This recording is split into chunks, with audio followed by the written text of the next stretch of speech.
श्यामपुर गांव मई सर्दी का मौसम है। चारों तरफ घना कोहरा पसरा हुआ है। एक कच्ची झोपड़ी के अंदर जलता हुआ चूल्हा हल्की सी गर्माहट दे रहा है। रजाई में लिपटा रोहन गहरी नींद में सोया हुआ है और पास ही आग के सामने बैठे देवचरण अपने कांपते हाथ सेक रहे हैं। हे भगवान, ये सर्दी हर साल मेरे शरीर से कुछ न कुछ छीन ले जाती है। हाथ कांप रहे हैं, सांस भारी लग रही है, लेकिन फिर भी बाहर जाना पड़ेगा, क्योंकि अगर आज नहीं गया तो आज चूल्हा नहीं जलेगा। देवचरण धीरे धीरे उठते हैं और रोहन की चारपाई के पास आते हैं। रोहन बेटा, अब उठ भी जा। सूरज तो निकल आया है, बस कोहरा इतना घना है कि दिखता नहीं। जितनी देर तू रजाई में रहेगा उतनी ही देर मैं अकेला इस सर्दी से लड़ता रहूंगा। बाबूजी, आप रोज यही कहते हो। आपको नहीं पता इस ठंड में शरीर कैसे सुन्न हो जाता है। ऐसा लगता है जैसे हड्डियों में जान ही नहीं बची हो। थोड़ी देर और सो लेने दो, फिर उठ जाऊंगा। मुझे भी पता है बेटा, मैं भी इसी ठंड में रोज सुबह निकलता हूँ। मेरे पैर भी जम जाते हैं, हाथ भी सुन्न हो जाते हैं, लेकिन मैं फिर भी चलता हूँ, क्योंकि मुझे पता है कि अगर मैं रुक गया तो हमारा जीवन भी रुक जाएगा। आप हर बात में जीवन मरण की बातें क्यों करने लगते हो? एक दिन अगर आप काम पर नहीं गए तो क्या आसमान गिर पड़ेगा? आसमान नहीं गिरेगा बेटा, लेकिन मेरे सीने पर जो बोझ है वो और भारी हो जाएगा। मैं रोज डर के साथ घर से निकलता हूँ कि पता नहीं आज शरीर साथ देगा या नहीं। और जब पीछे मुड़कर देखता हूँ तो तुझे रजाई में लिपटा देखकर दिल और भी भारी हो जाता है। आप ऐसे मत बोला करो बाबूजी। आप ठीक हो और रहोगे। मैं ठीक तब तक हूं बेटा, जब तक मेरे अंदर तेरे लिए मेहनत करने की ताकत बची है। लेकिन जिस दिन ये ताकत खत्म हो गई, उस दिन तू क्या करेगा? यही सवाल मुझे रातों को सोने नहीं देता। आप बेकार की चिंता करते हो। मैं हूं ना, कुछ ना कुछ कर ही लूंगा। कुछ ना कुछ करने और सच में कुछ करने में फर्क होता है बेटा। तेरी माँ भी यही कहती थी, जब तक मेहनत हाथ में ना हो तब तक उम्मीद हवा में होती है। आज वो होती तो शायद तुझसे यही कहती। माँ की बात मत लाओ बाबूजी, मुझे अच्छा नहीं लगता। मुझे भी अच्छा नहीं लगता बेटा, लेकिन उसकी कमी तब और चुभती है जब मैं तुझे जिम्मेदारी से भागते देखता हूं। ठीक है बाबूजी, आज मैं सच में बाहर जाऊंगा। काम ढूंढूंगा, चाहे ठंड कितनी भी क्यों ना हो। अगर आज तू सच में ऐसा कर ले बेटा, तो समझूंगा मेरी सारी मेहनत बेकार नहीं गई। आप जाइए, मैं अलाव बुझने नहीं दूंगा। आग बुझने देना उतना खतरनाक नहीं है बेटा, जितना अंदर का हौसला बुझ जाने देना। आज सच में बदलना होगा, वरना एक दिन ये रजाई भी मुझे नहीं बचा पाएगी। रोहन झोपड़ी से बाहर निकलता है। चारों ओर कोहरा है। लोग आग के पास खड़े होकर हाथ सेक रहे थे। अरे देखो देखो, आज तो रोहन सूरज निकलने से पहले ही बाहर आ गया। लगता है आज रजाई ने छुट्टी दे दी है। छुट्टी नहीं भाई, लगता है ठंड ने ज्यादा काट लिया। काम तो इससे वैसे भी होता नहीं। तुम लोगों को हर सुबह मेरा मजाक उड़ाने के अलावा और कोई काम नहीं है क्या? काम तो हम सब करते हैं रोहन। सुबह ठंड में उठकर पेट की खातिर। तू ही है जो काम शब्द को सिर्फ सुनता है, करता नहीं। तुम लोग क्या जानते हो मेरे बारे में? हर किसी की जिंदगी एक जैसी नहीं होती। जिंदगी एक जैसी नहीं होती, ये बात सही है, लेकिन मेहनत सबकी एक जैसी होती है, और वही मेहनत तेरी जिंदगी में गायब है। तुम लोग बस बोलना जानते हो, कभी किसी की हालत समझने की कोशिश नहीं करते। हालत तो तेरे बाबूजी की समझ आती है। इस ठंड में भी दूसरों के खेतों में काम करते हैं, और तू तो बस उनके पीछे रजाई डालकर सो जाता है।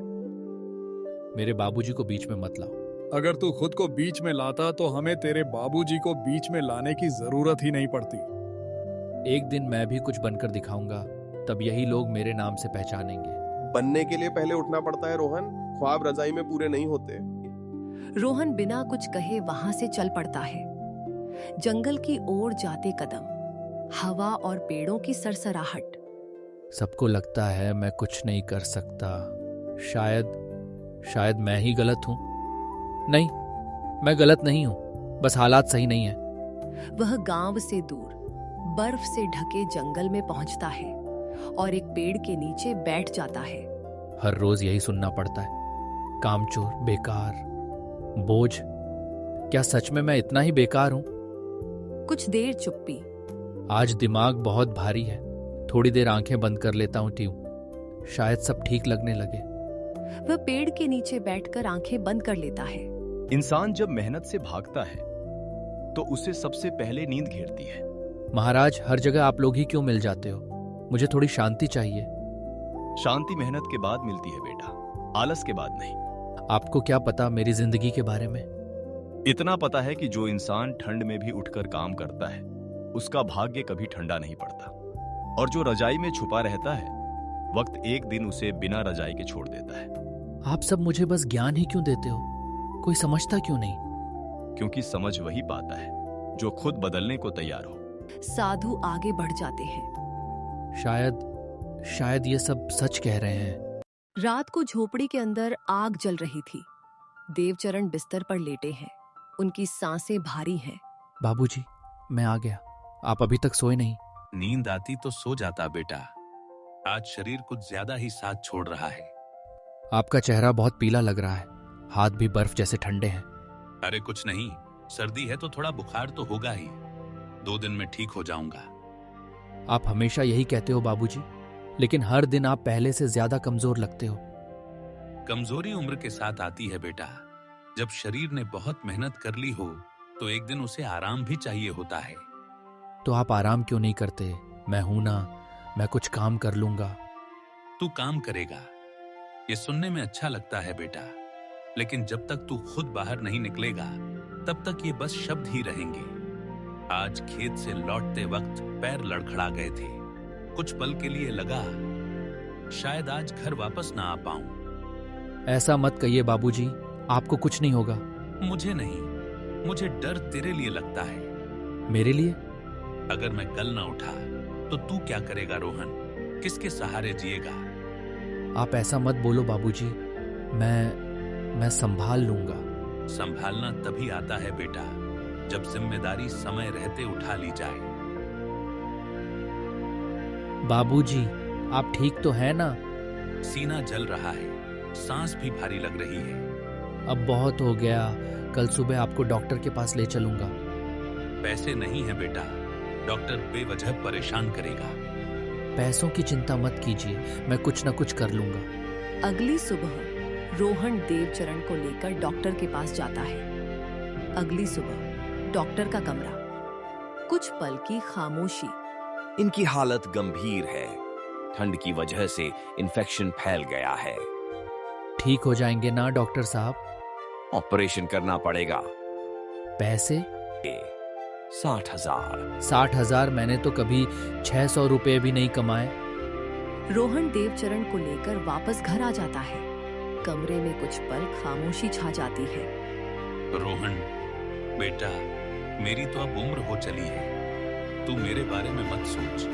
मुझे तो आज नहीं तो कल मरना ही है। मुझे तो तेरी चिंता खाए जा रही है कि मेरे बाद तेरा क्या होगा। आप ऐसे मत बोलिए बाबूजी, मैं पैसों का इंतजाम कर लूंगा और आप बिल्कुल ठीक हो जाएंगे। सुबह होते ही रोहन गांव में मदद मांगने निकल पड़ता है।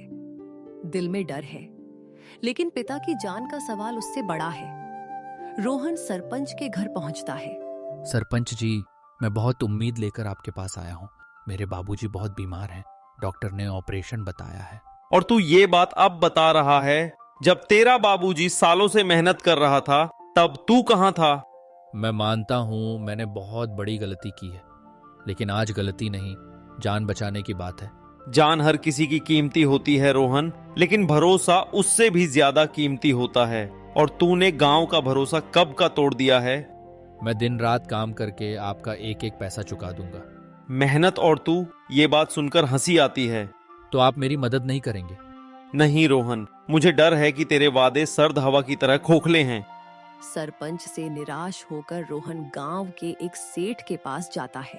अरे रोहन, आज सूरज कहाँ से उगा है भाई जो तू इतनी सुबह सुबह आया है? सेठ जी, मजाक का वक्त नहीं है। मेरे बाबूजी की हालत बहुत खराब है। तो मुझे पैसों की जरूरत है। मैं आपके खेतों में काम करूंगा, जब तक कहेंगे तब तक करूंगा। काम? जिसने कभी फावड़ा उठाया नहीं वो खेतों में क्या करेगा?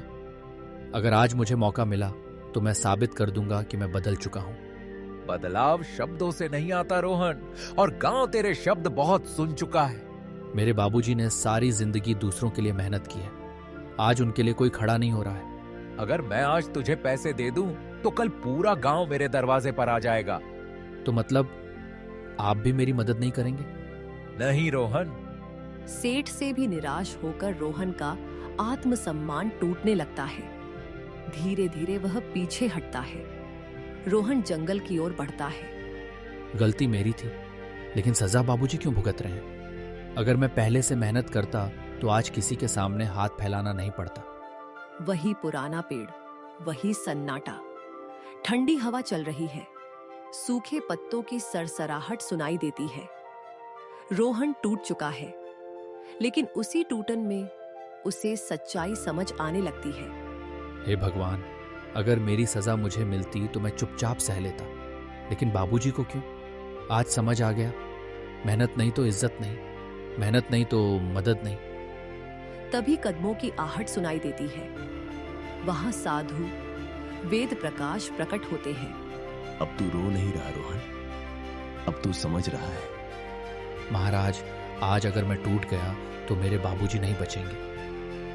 दुनिया तब तक साथ नहीं देती जब तक इंसान खुद का साथ न दे। मैं बदलना चाहता हूँ महाराज, सच में बदलना चाहता हूँ, बस मुझे एक मौका चाहिए। अगर मेहनत करने को तैयार है तो रास्ता खुद खुलेगा। मैं किसी भी हाल में पीछे नहीं हटूंगा। इसे रख ले, ये तेरे अंदर सोई ताकत को जगाने का सहारा है। किस्मत बदलने का काम मेहनत करती है बेटा, ये बस तुझे चलने का हौसला देगा। अब चाहे ठंड कितनी भी हो, मैं रुकूंगा नहीं, अब पीछे नहीं हटूंगा। मैं अपने बाबूजी को बचाने के लिए कुछ भी करूंगा, मैं अपने आप को बदल दूंगा। यही सोच तेरे भाग्य की पहली सीढ़ी है। साधु के शब्द रोहन के भीतर कुछ जगा देते हैं। रोहन पहली बार सिर्फ रो नहीं रहा, वह समझ भी रहा है। साधु धीरे धीरे ओझल हो जाते हैं। रोहन अब कमजोर नहीं, बल्कि दृढ़ संकल्प के साथ खड़ा है। अगली सुबह जब पूरा गांव आग के पास बैठा था, रोहन जंगल की ओर बढ़ रहा था। वह जंगल में लकड़ियां काटने पहुंचता है। ये हाथ आज तक रजाई ओढ़ने के आदी रहे हैं, लेकिन अब इन्हें मेहनत की आदत डालनी ही पड़ेगी। मैं अपने बाबूजी को बचा कर ही रहूंगा, चाहे इसके लिए कितनी भी मेहनत करनी पड़े। लकड़ियां काटते काटते वह थकने लगता है, लेकिन रुकता नहीं। अगर आज मैं थक कर रुक गया तो जिंदगी भर खुद को माफ नहीं कर पाऊंगा। ये दर्द नया है, लेकिन इससे भी ज्यादा दर्दनाक वो दिन होंगे जब मेरे बाबूजी मेरे सामने नहीं होंगे। लकड़ियों का गट्ठर लेकर वह बाजार जाता है। अरे भाई, इतनी ठंड में ये सूखी लकड़ियां कहाँ से लाए हो? जंगल से लाया हूं। तुम ये बताओ कि इसका कितना दाम दोगे? वैसे तो इसके 1000 ही मिलते हैं, पर ठंड के समय सूखी लकड़ी मिलना मुश्किल है, तो इसके मैं तुम्हें 5000 दे सकता हूँ। रोहन लकड़ियों का गट्ठर दुकानदार को दे देता है और दुकानदार रोहन को पैसे दे देता है। इतनी रकम मैंने कभी एक साथ नहीं देखी। भगवान, ये शुरुआत है। रोहन में अब मेहनत करने की भूख बढ़ चुकी थी। मोहन फिर जंगल की ओर निकल जाता है और लकड़ियां काटने लगता है। जब शरीर थकता है तब मन बहाने ढूंढता है, लेकिन आज मन को चुप रहना पड़ेगा। हर कुल्हाड़ी का वार मुझे मेरे पुराने आलस से दूर ले जा रहा है। गांव में खबर फैल जाती है कि रोहन अब मेहनत करने लगा है। अगली सुबह रोहन अपने घर के बाहर बैठा होता है, तभी सेठ वहां पहुंचता है। सुन रोहन, अगर इस ठंड में खेत जोत दिया तो मैं तेरे बाप का इलाज करवाने के लिए पैसे दूंगा और तुझे काम पर भी रख लूंगा, लेकिन आधे में हार गया तो खाली हाथ जाएगा। मालिक, आज हारने का हक भी मेरे पास नहीं है। रोहन खेत में हल चलाने लगता है। उसके हाथ छिल रहे थे, कमर जवाब दे रही थी, लेकिन हर कदम के साथ उसे अपने बाबूजी का चेहरा दिख रहा था। रोहन उस खेत को ऐसे जोत रहा था जैसे ये खेत नहीं बल्कि वो अपनी किस्मत जोत रहा हो। अगली सुबह जब सेठ खेत में पहुंचा तो सेठ हैरानी से देखने लगता है।